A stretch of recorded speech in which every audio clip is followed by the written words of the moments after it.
동화 한국어 버전. 그게 왜 필요해? 아주 먼 옛날 독일의 어느 작은 마을에는 7명의 아이를 둔 평범한 부부가 살고 있었어요.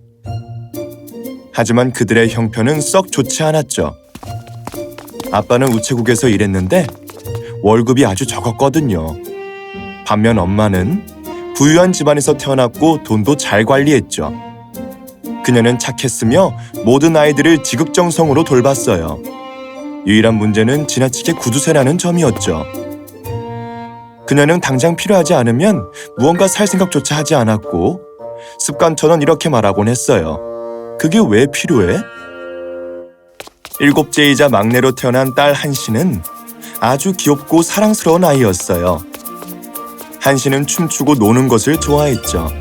하지만 엄마의 말에 자주 낙담하곤 했어요.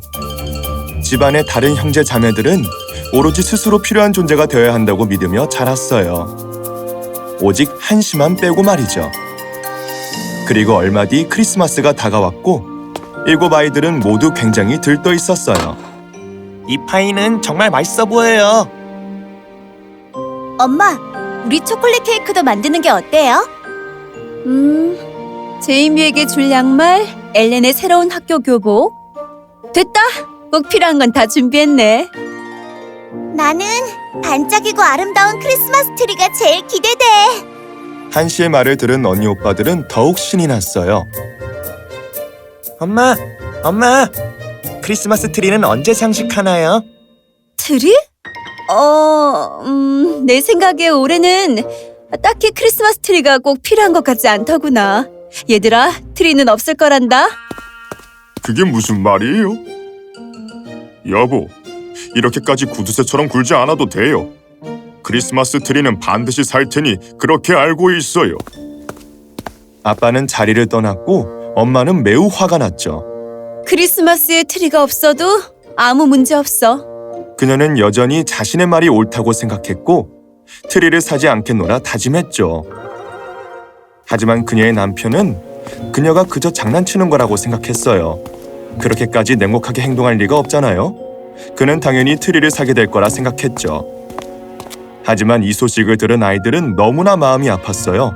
그 중에서도 한씨가 제일 슬퍼했죠. 시간이 흐르고 크리스마스가 다가오자 아이들은 점점 더 우울하고 시무룩해졌어요. 아빠는 너무 바빠 일을 눈치채지 못했지만 엄마는 이를 알아채고 마음이 약해지기 시작했죠. 트리를 사는 게 맞으려나? 아니야. 트리는 전혀 필요하지 않아. 그렇게 엄마는 스스로를 계속 설득했고 마침내 트리를 사지 않기로 결심했죠. 크리스마스 이브날이 됐지만 한씨는 매우 우울했어요. 학교에서 돌아온 한씨는 자신의 집에도 예쁜 장식과 전구들로 꾸며진 아름다운 크리스마스 트리가 있길 간절히 바랐거든요. 이건 불공평해. 엄마가 트리를 안 가져오신다면 내가 하겠어. 그리하여 한씨는 집으로 가는 대신에 숲으로 들어갔어요. 그곳에서 가장 완벽한 트리를 찾겠노라 다짐했죠. 숲으로 돌아간 한씨는 곧장 트리를 찾아 돌아다녔어요. 그러던 중 쓰러진 나무를 발견한 한씨는 그걸 들고 가려고 했죠. 하지만 거대한 나무를 들기에 한씨는 너무 작았어요. 이런. 이 나무로 트리를 만들면 딱 좋을 텐데. 누구든 날 도와주러 왔으면 좋겠다. 바로 그때 나무 구멍에서 커다란 다람쥐가 나타났어요. 다람쥐는 한씨를 보다니 폴짝 뛰어내려왔어요. 한씨는 깜짝 놀랐죠. 안녕하세요, 다람쥐님. 다람쥐는 뭔가를 찾는 듯 하더니 이내 도토리를 건넸죠. 저 주시는 거예요? 정말 고마워. 줄 듯 말 듯 장난치는 다람쥐를 보며 한씨도 웃었어요. 개구장이 다람쥐네요. 있잖아요. 혹시 이 거대한 나무를 옮기는 걸 도울 사람이 있을까요?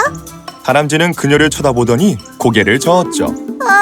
부탁이에요. 당신은 정말 착한 다람쥐잖아요. 안 그래요? 그러자 다람쥐는 웃으며 꼬리를 흔들었어요. 그리고 2 다리로 서서 큰 소리로 누군가를 불렀죠. 그렇게 하면 누가 오는 거예요? 다람쥐가 우리를 부르네. 우리를 부르네! 한씨는 수많은 난쟁이들이 나타나서 매우 기뻤어요. 아무래도 다람쥐가 트리 옮기는 것을 도와달라고 하기 위해 그들을 불러낸 듯 했거든요. 그렇다면 이 나무에 걸어놓을 크리스마스 장식들도 예쁘게 준비했겠지? 아니요. 옛날에 쓰던 장식은 망가졌고 엄마가 새 장식도 사주지 않았어요. 그거 참 안타깝구나. 그렇담 보고만 있을 수는 없지, 안 그래? 그럴 순 없지. 우리가 만들어주자. 다람쥐야, 너도 같이 도와줄 거지? 그리하여 난쟁이들과 다람쥐는 그 자리에서 곧장 도토리, 솔방울, 그리고 열매들을 모으기 시작했어요. 그리고 그것들을 끈에 달아 나무에 걸 수 있게 했죠. 자, 이제 만든 것들을 모두 모아서 너희 집으로 가져가 볼까? 가자, 가자! 한씨는 신이 나서 웃었어요. 그녀는 무거운 트리를 등에 얹어 운반하는 난쟁이들 옆에서 종종 걸음으로 그들을 따라갔죠. 한시, 너는 집에서 7째이고 저 아래 7번가에서 살고 있지? 그렇지? 오, 어떻게 아셨어요? 우린 다 알아. 그리고 숫자 7은 행운의 숫자라는 것도 알지. 그래서 한시 네가 아주 특별한 아이인 거야. 너 혹시 7 곱하기 7은 뭔지 알아? 몰라요. 7이 2개 있으면 14가 되는 것밖에요. 그건 답이 뭐예요? 아직 안 배웠거든요. 7 곱하기 7은 바로 49란다. 이건 행운의 주문이니까 꼭 외워두렴. 그러는 한편 한씨의 엄마는 걱정이 되기 시작했어요. 해는 저물어 가는데 한씨는 집에 오지 않았기 때문이죠. 한씨는 평소처럼 친구 집에 간 걸 거야. 내 정신 좀 봐. 분명 곧 돌아오겠지 뭐. 한씨는 태어나서 가장 행복한 모습으로 트리를 운반하는 난쟁이들을 따라 숲속을 걸어갔어요. 작은 숲속 친구들은 그들의 은신처에서 고개를 내밀고 그들에게 손을 흔들었죠. 귀여워라. 안녕, 작은 토끼야. 이내 그들은 한씨의 집에 도착했고 날은 벌써 어두워진 후였어요. 때마침 눈도 내리기 시작했죠. 그럼 이제 본격적으로 트리 장식을 시작해볼까, 친구들? 그렇게 트리 꾸미기가 시작되었어요.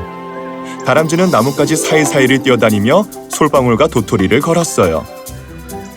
난쟁이들은 열매를 가져가 마법을 부려 그것을 아름다운 빨간 양초로 바꿔놓았죠. 트리가 정말 아름다워요. 트리는 정말 이제 아름다웠어요. 난쟁이들과 다람쥐가 열심히 장식한 덕분에 이제 트리는 눈부시게 빛나고 있었죠. 그럼 이제 우리는 각자 집으로 돌아가 봐야겠어. 꼭 가야 해요? 곧 크리스마스가 될 테니까 우리도 가족들과 그 순간을 만끽해야지. 그럼 잘 있어, 한시. 언젠가 또 만날 수 있길 바라.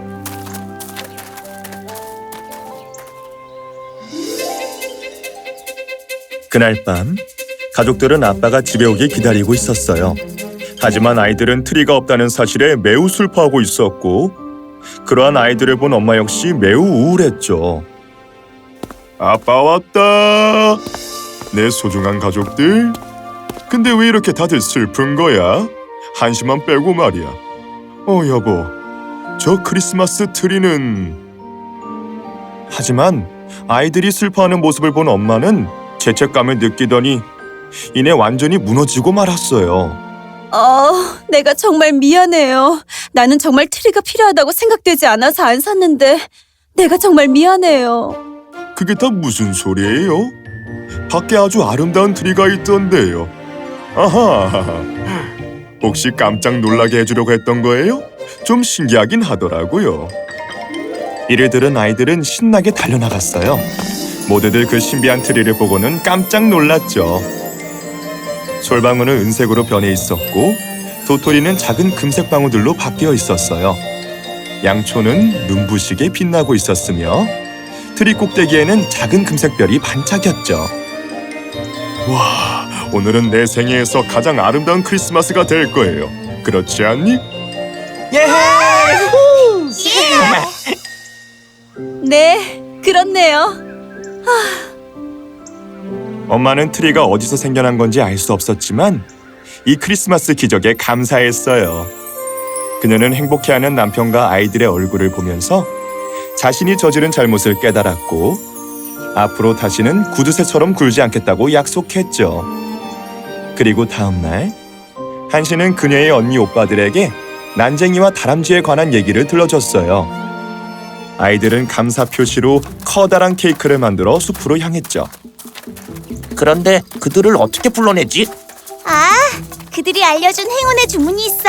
만약 우리가 계속해서 그걸 외치면 나타날 거야. 따라해봐. 자, 7 곱하기 7은 49. 언니 오빠들은 뭔가 이상하긴 했지만 시키는 대로 했어요. 아이들이 계속해서 주문을 외우자 마침내 난쟁이와 다람쥐가 나타났죠. 아이들은 행복한 얼굴로 케이크를 건네며 난쟁이와 다람쥐에게 감사 인사를 전했어요. 아이들이 집에 돌아오자 엄마는 따뜻하게 그들을 안아줬죠. 그녀는 마침내 가족이 행복해하는 모습을 보는 것보다 더 아름다운 것은 없다는 것을 깨달았어요. 결국 크리스마스는 가족과 시간을 함께 보내며 서로 이해하고 아껴주는 날이니까 말이에요. 이렇게 다람쥐는 엄마에게 깊은 깨달음을 주었답니다.